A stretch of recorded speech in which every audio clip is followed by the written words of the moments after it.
Welcome to Whisperwood Stories. Today we read a story from Nosleep by user BadandyTheRed. Let's begin.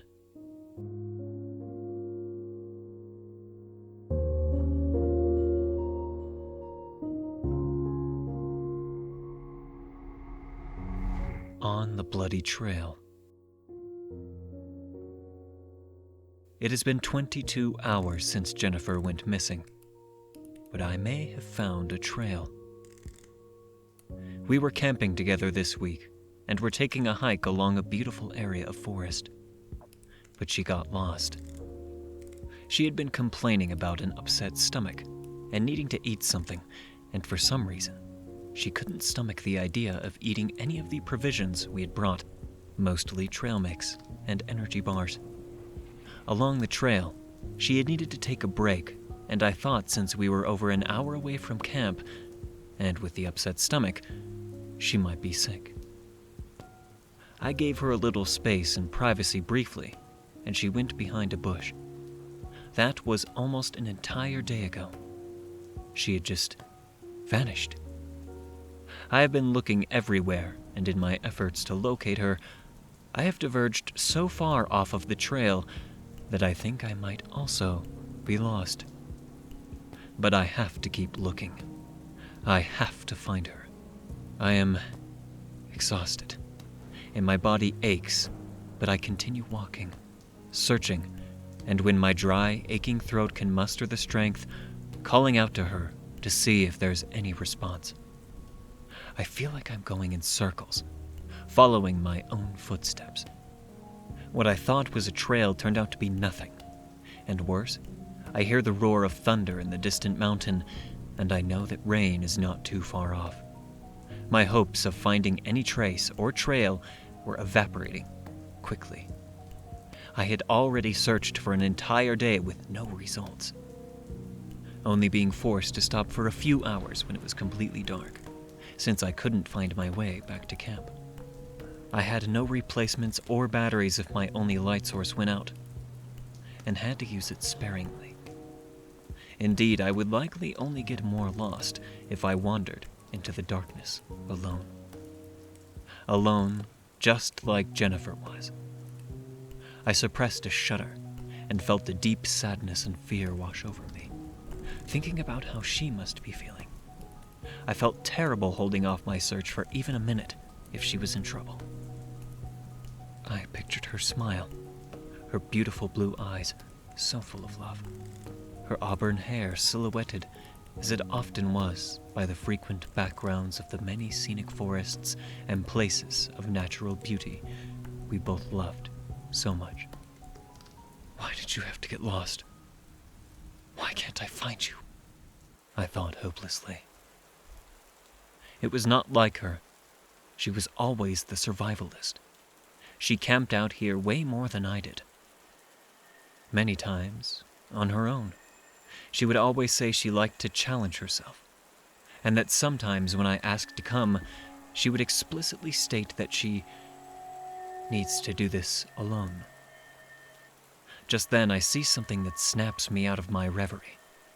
It is on the ground near a path I swear I had been down already. It is a brownish-red stain on the dirt. I bend down to inspect it closer and touch the reddish soil. It is wet and smells coppery. This appears to be a small trace of someone or something's blood. I can't tell if it's human or not, but panic starts to simmer in my chest as I consider it might be Jennifer's. She might be hurt. I try to steady myself and focus on the blood, and sure enough, it looks like... Yes, there it is. A small trail that continues down. Despair, anxiety, and hope combine to put me into a nervous frenzy as I rush to scrutinize every detail of the trail and follow it as closely as I can. I almost lose it when it seems to go on several yards with no trace, but I pick it up again and move as fast as I can. My heart sinks when I find the source of the blood. The bloody trail terminates in the ravaged carcass of a deer. Something had injured it, and chased it a good distance before ripping it apart. The scene was particularly barbaric, and seemed excessive for any type of predator in the forest that I knew of.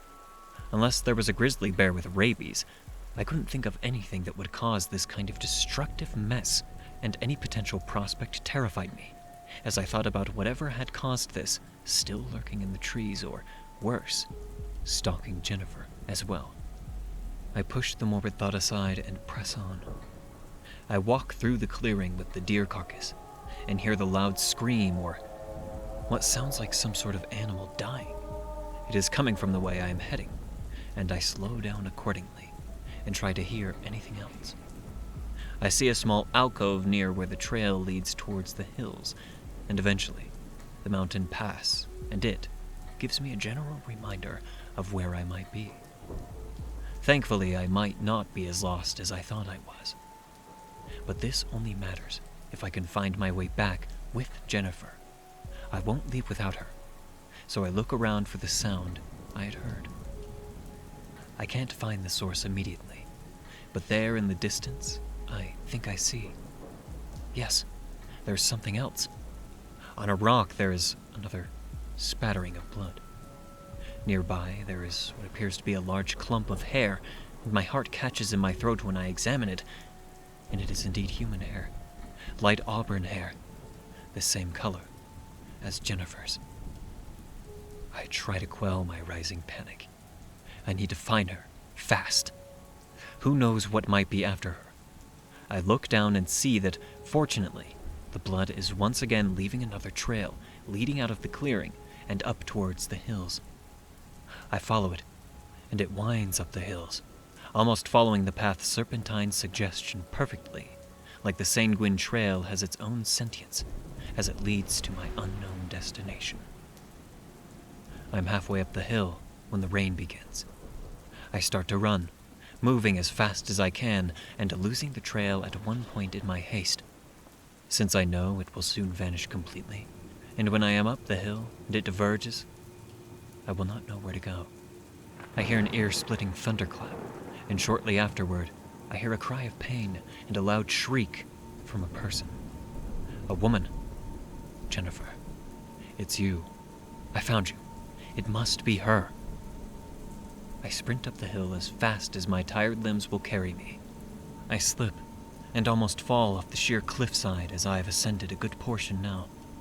I manage to pull myself up with my fingers slipping on the wet rock and mud. I run up the hill, each portion of the bloody trail growing fainter and harder to see as it slowly fades away in the rain. I reach the top, and there is a large natural cave up here, the mouth of which seems to glow ominously at me as I pause for only a moment outside. Then I rush inside when I see, as I half expected as soon as I saw the cave, a faint bit of blood near the entrance. Further into the cave, I spy a glimmer of light. I can scarcely believe it, but as I cautiously step closer, yes, there is a small campfire in here. It must be her, I say aloud, and start rushing forward. The stillness of the cave's ambience is broken by a tortured scream, and now that I am this close, I see the source. I freeze in my steps. My mouth hangs open, and I look on in silent terror at the sight before me. Something humanoid sits crouched near the campfire, its hands clutching what appears to be a large, dead wolf. There is a wet, crunching sound and a sick tearing and sucking noise as it bites, tears, strips, and consumes large chunks of meat from the poor animal. The figure is slight and appears to be covered in crude homemade leathers and large portions of various animal bones and pelts. Around the small campfire is a veritable boneyard of stripped animal skeletons, many looking recently flensed. Blood is everywhere, coating the walls and the floors, and a small pool in the center leads to a gentle incline to funnel it into a morbid river out of the cave mouth and down the hill. To my dawning horror, I look at what is next to the figure and stifle a gasp. It is what appears to be the eviscerated body of a park ranger. the tattered remnants of the uniform still visible among the destroyed body of what remains. I know I am in danger, but I have to see while this thing is distracted. I have to see if Jennifer is here alive or dead. I must know. I summon my courage and step forward carefully and quietly. I see several parts of human bones, and some still intact, but largely eaten bodies. None of them looked like Jennifer's. Then I make a mistake and miss a brittle bone on the floor, and it loudly crunches under my boot. The figure looks over and drops its meal and stands upright. It slowly turns to regard me, and when I look upon its face, I fall to my knees. Horror and joy mix to form a confusing turmoil of emotion in me. All I can do is stare dumbly at that face, the beautiful face with loving blue eyes, now contorted in feral concentration. The soft auburn hair, now matted in blood, even saturated in blood and viscera, and wearing fragments of animals and humans. I knew it was her. I couldn't speak, so Jennifer spoke to me. I am sorry. You were not supposed to find me. I told you I needed to do this alone, like I always do, but you insisted, so I tried to sneak away. I am just so hungry. I need to eat. I can't control it. I needed you to stay away. She steps toward me and licks her lips. I can hear the blood coursing through your veins. I can taste it on the air. She takes another step. I can hear your muscles tensed in your body as they are, calling out to me to be saved. She pauses a brief moment and holds her hand to her chest, looking sad. I am so sorry. I will miss our walks together. She gnashes her teeth and flexes her arms out almost involuntarily and pauses one final time. I will never forget you. I love you. I love you too, is all I have time to say. I run madly back down the bloody trail, back down the hill, and into the madness and solitude of the forest we loved together and shared together. I am leaving her behind. I never thought I could. A feral scream compels me faster.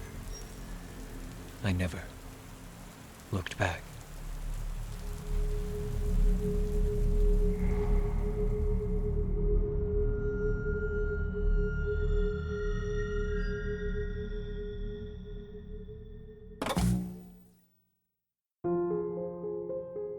Thank you for listening to Whisperwood Stories. If you enjoyed, don't forget to comment, like, and subscribe down below. Do you have a story that you'd like me to read here? Consider commenting or sending it to whisperwoodsubmissions@gmail.com. The story in this video was read with the author's permission. Thank you again for listening, and be sure to check out the original Reddit post. Want to support me? Check the link below where you can leave a tip if you wish. And remember, don't let the shadows get too close. Good night.